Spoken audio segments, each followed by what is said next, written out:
Okay, maybe the title is little bit harsh, but at some point we all have mixed up some common phrases and idioms due to mishearing it.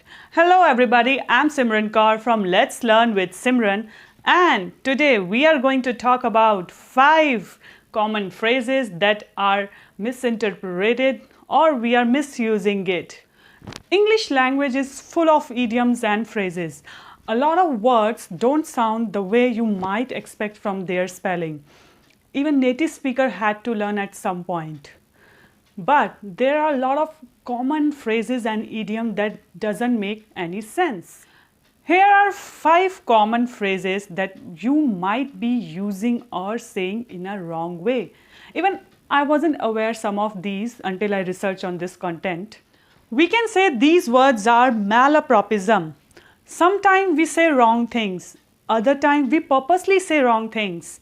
Malapropisms are incorrect words that are used in place of correct words. This can be unintentional, this can be intentional, and this can be humorous sometimes. So, before we get started, make sure you hit the subscription button and also give me your lots of love by giving thumbs up to this video.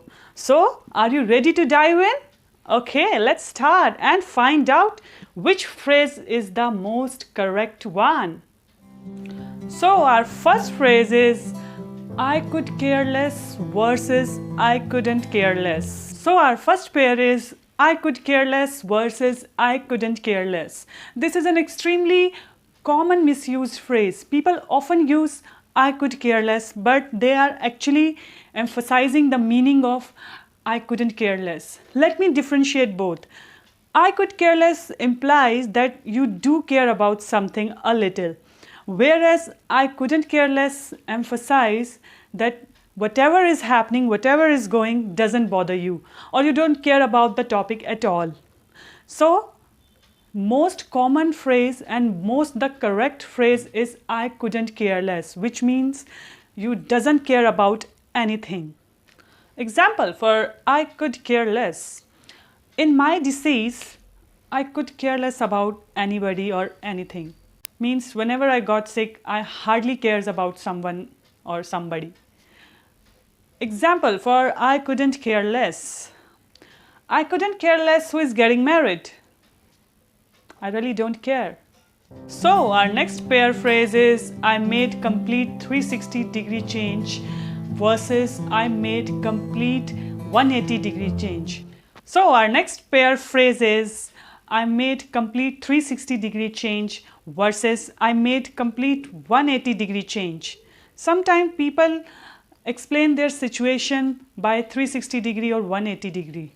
This idea comes from a circle which has 360-degree, but we are misusing it.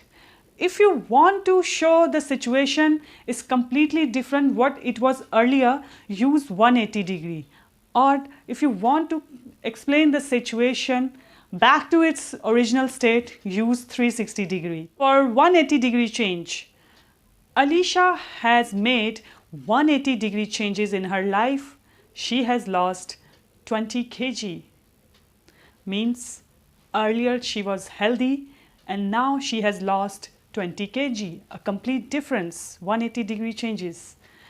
Example for 360-degree changes. Jennifer didn't learn from her mistake.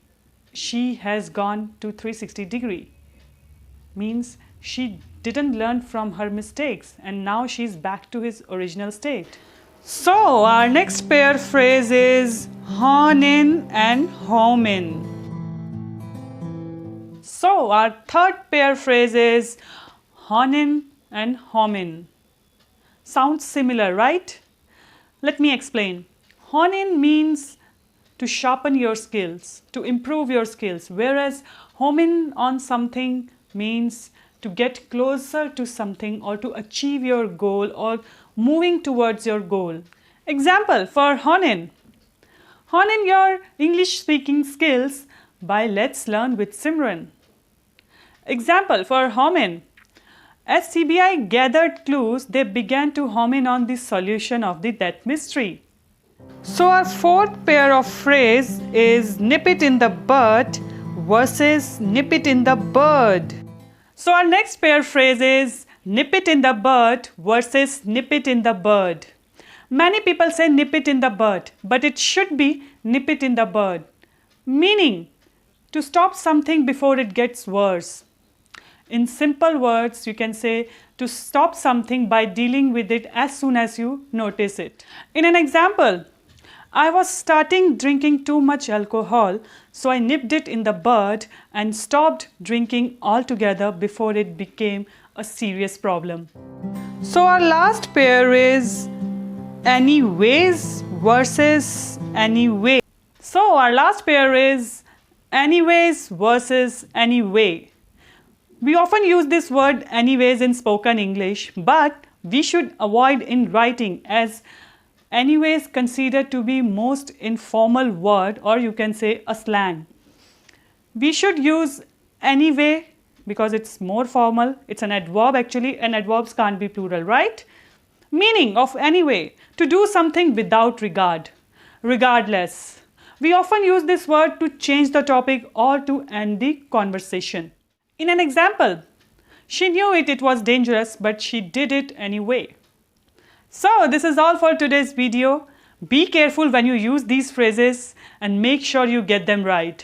Thank you so much for joining me this week. I'll see you in the next one. Bye-bye.